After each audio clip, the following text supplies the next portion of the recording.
한 번 웃으면은 한 번 젊어진다. 그죠? 일소일소죠. 그죠? 그래서 한 번 웃으면 한 번 젊어진다 말이 있는데, 자, 한번 웃어 보시라고. 정치인들이 우리나라 정치하시는 분들이 어느 날 저기 영일대 바닷물에 다 빠져버립니다. 다 빠졌답니다. 다 빠져버렸어요. 우리나라 정치인들이 큰일 났어요. 근데 이걸 다섯 글자로 줄일 수 있답니다. 이 모습을 정치인들이 바닷물에 다 빠져버렸어요. 깨끗한 세상이. 정치인들이 바닷물에 다 빠졌다고 깨끗한 세상이 됐답니다. 그죠? 그러니까 어떤 사람, 옆에 있는 분이 말 받아서 하시는 말씀이 바닷물 오염. 그렇게 또 말을 받아칩니다. 우리가 정치라는 것은 필요하죠. 필요합니다. 한 국가를 또 이렇게 또 정치인들의 어떤 그런 위정자들이 있어야지 또 우리가 또 국민이 또 삶의 질을 스스로 이렇게 개선하면서 이렇게 편하게 그리고 살 수 있는 인연들이 되는데, 여하튼 우리가 이렇게 국민들이 바라보기에 답답하고 또 탁하고 오염되어 있는 모습들을 많이 볼 수 있어서 어떨 때는 편치 않을 때가 있다, 그런 생각이 듭니다. 우리 한 말씀 더 드리면 타이어의 법칙이라는 게 있습니다. 뭐 들어보신 분은 알겠지만은 자동차가 이제 사막에 모래 사장을 이렇게 가다가 이게 모래 구덩이에 툭 빠졌어요. 모래 구덩이에.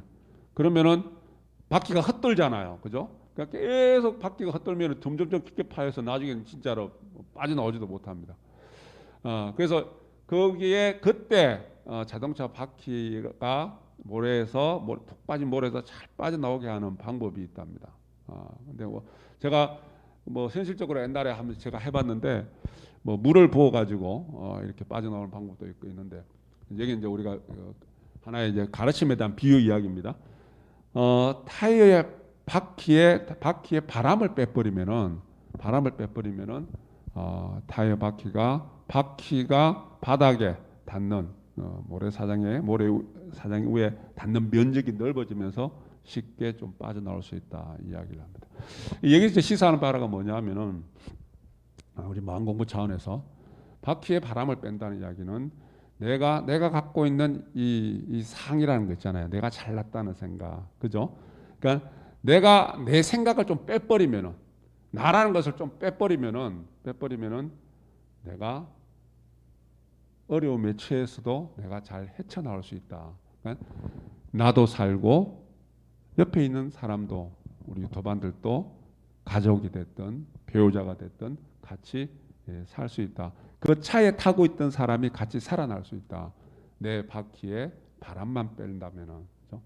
어떤 삶의 어떤 과정 속에서 난간에 딱 봉착했을 때, 웅덩이에 툭 빠졌을 때, 내가 잘났다는 생각, 나라는 생각을 조금만 빼버리면은 그 웅덩이에서, 삶의 어떤 곤란에서 벗어날 수 있다, 이런 이야기이기도 합니다. 자, 우리가 삶의 과정 속에서 우리가 늘 보면은 용서라는 것이 필요하고, 그리고 또 그 관계 속에서, 사람과의 관계 속에서 화해라는 것도 필요합니다. 서로가 용서해주고 서로가 이해해주고, 그래서 화해하면서 싸웠더라도, 마음이 불편함이 있더라도, 뭔가 어그러짐이 있더라도 서로 용서하고 서로 화해하면서 살아야 된다. 이 이야기 많이 들어보셨죠, 그죠? 근데 우리가 한 단계 더 나아가서 우리 근본, 마음의 근본으로 들어가서 들여다보면은 용서하고 화해한다는 것은 그 속에, 내 마음 속에 찌꺼기를 남깁니다. 찌꺼기가 남습니다. 그러니까 현실적으로 표현하면은 스트레스가 남습니다. 언제까지 용서해야 되고, 내가 또 화해해야 되나? 내가 또 화해해야 돼? 한두 번도 아니고, 그죠? 그래서 마음 속에 찌꺼기가 남고 스트레스가 남습니다. 그러면서 이번에 말씀이 하는 이야기가, 상대를 바라볼 때 내 거울을 바라보듯이 상대를 바라보면은 거기에 해답이 있다, 이 이야기를 합니다.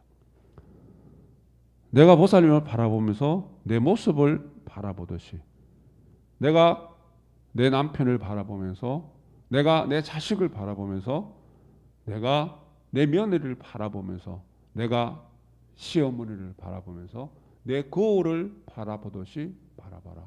이 이야기가 무슨 이야기입니까? 이 이야기가 상대자의 저물은 내 허물의 그림자다. 자, 가까우면 가까울수록 그 사이 관계가, 자, 부모 자식 간의 관계가 가까울 수도 있고, 남편과 아내의 관계가 더 가까울 수도 있고, 가까우면 가까울수록 상대의 모습에서 내 모습을 더 많이 찾을 수 있답니다. 그래서 상대의 모습을 내가 내 거울을 바라보듯이 볼 줄 알아야 된다. 볼 줄 알아야 된다. 부부가 살면서 닮아간다는 말이 있죠. 그죠? 얼굴 모습만 닮아가는 것이 아니라 성격도 닮아갑니다.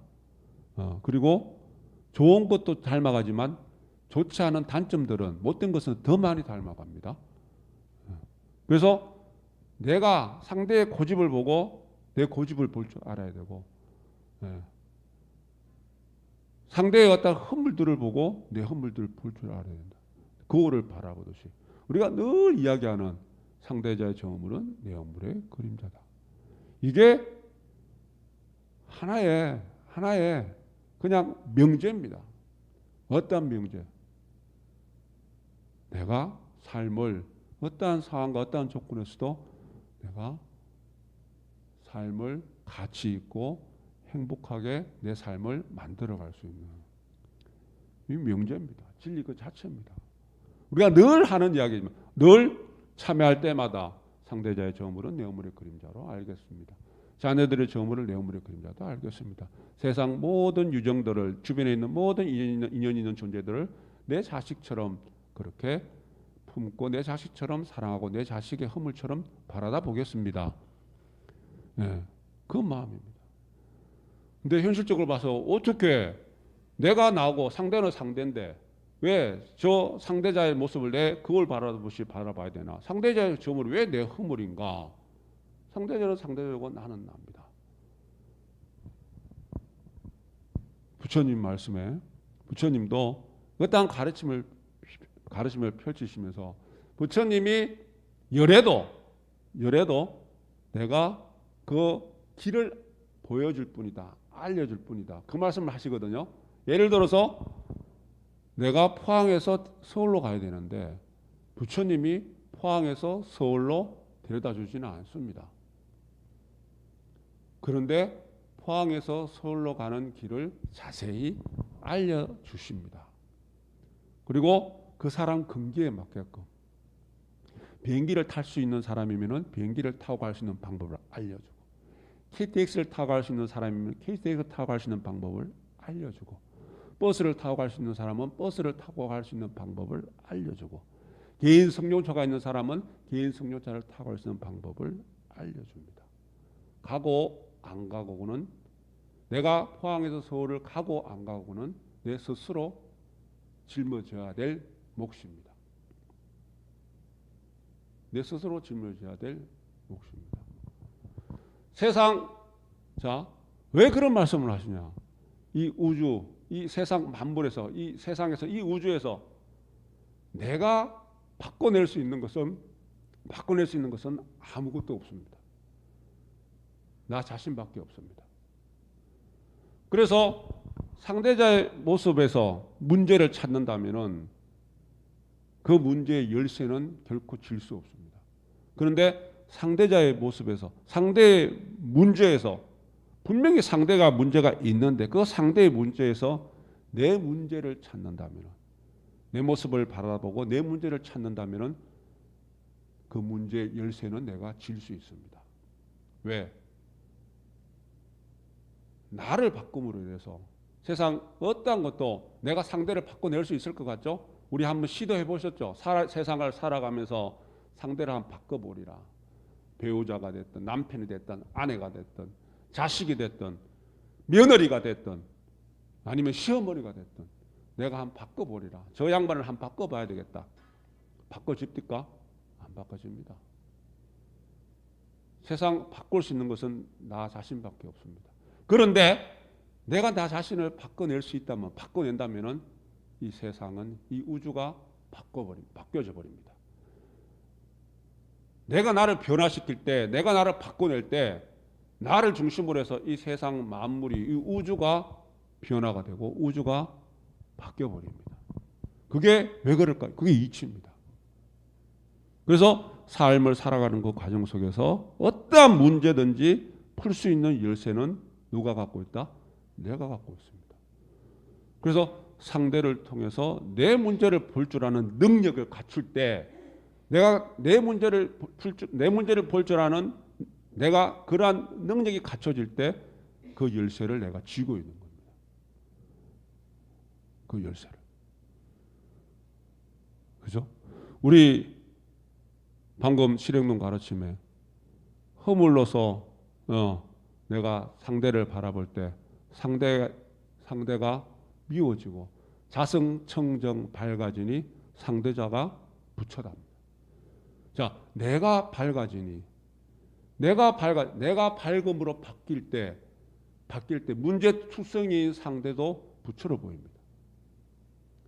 그리고 상대 흠을 8가지 상대 흠을 고치려고 현실로서 고치려고 덤벼들면은 내 흠을 8가지 불어난답니다. 실용론 말씀에 상대 허물이 8가지고 내 허물이 2가지다. 상대가 8가지 허물을 갖고 있고 내 허물이 2가지다. 그럼에도 불구하고 상대 허물 보지 말라 합니다. 그리고 내가 내 허물 2가지밖에 없는 내 허물을 고칠 때 상대 허물 8가지가 고쳐진답니다. 그러한 이치가 있기 때문에 상대의 문제를 거울에 비치던 내 문제로 바라다 볼 때, 그래서 그 열쇠를 통해서 내가 나를 변화시켜 나갈 때, 내 문제를 바라보고 내 문제를 고쳐 나갈 때 이 우주가, 이 세상이 바뀌어 버립니다. 한 불교학자가 이야기를 합니다. 수행도 하시는 분입니다. 불교 공부는 3개월이면 끝난답니다. 3개월이면. 우리 지금 보살님 각자님 불교 공부 벌써 다 끝냈습니다. 이론적인 불교 공부를 다 끝냈습니다. 그럼 그 다음에 뭘 해야 되냐?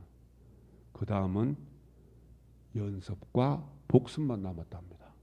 3개월 공부한, 그래서 다 섭렵한 그 공부 내용을 내가 생활 속에서 연습하는 겁니다. 우리가 늘 이야기하듯이 한 말씀 한 말씀 실천을 하는 겁니다. 우리가 부처님 가르침을 통해서 불법의 인연에 대해서, 시민진리 인연에 대해서 내가 살아가는 것은 삶의 과정 속에서, 그 관계 속에서, 가정에서의 관계, 직장에서의 관계, 사회에서의 모든 그 관계 속에서 따뜻한 관계를 유지하는 것. 이 한 더위에는 소통을 통해서 시원한 관계를 유지하는 것, 따뜻한 마음을 유지하는 것. 그게 우리가 불교를 공부하는, 진리를 공부하는 근본이기도 한데, 예? 우리가 늘 공부한다고 하면서 내가 삶의 과정 속에서 주변의 어떤 그런 모든 인연 있는 존재들과 그러한 소통하는 관계, 속 시원한 뻥 뚫린 그러한 모습, 막힌 어떤 답답함이 아니라, 그리고 찬바람이 쌩 도는 그런 것이 아니라 늘 따뜻한 그러한 관계를, 그 속에서 내가 내 삶에 꽃이 피고 내 삶이 편안한데, 그걸 하지 못하고 미뤄지면은 내가 내 생까지 미뤄야 되는. 그래서 이론적인 공부만 갖고 내가 내가 삶의 어떤 해탈을 성취할 수 있는 것이 아니라 연습과 복습만이 살 길입니다. 연습과 복습만이 그 해답이 바로 거기에 있습니다. 자, 우리 내일부터 시작되는 우리 8월 월초불공은 내가 내 흠을, 다른 사람 흠을 보지 말고, 상대 흠을 보지 말고, 가정에서, 우리 직장에서 다른 사람 흠을 보지 말고 그 흠을 통해서 내 흠을 들여다보고 내 흠을 한 가지라도 2가지라도 꼭 집어서 내가 고쳐 나갈 수 있는 그러한 불공을 통해서 내가 내 세상을, 내가 중심이 돼서 내 삶의 어떤 그러한 모든 환경들을 바꿔낼 수 있는 그렇게 그 마음으로 우리가 용맹을 세워나갔으면 좋겠습니다. 질문 봉독합니다.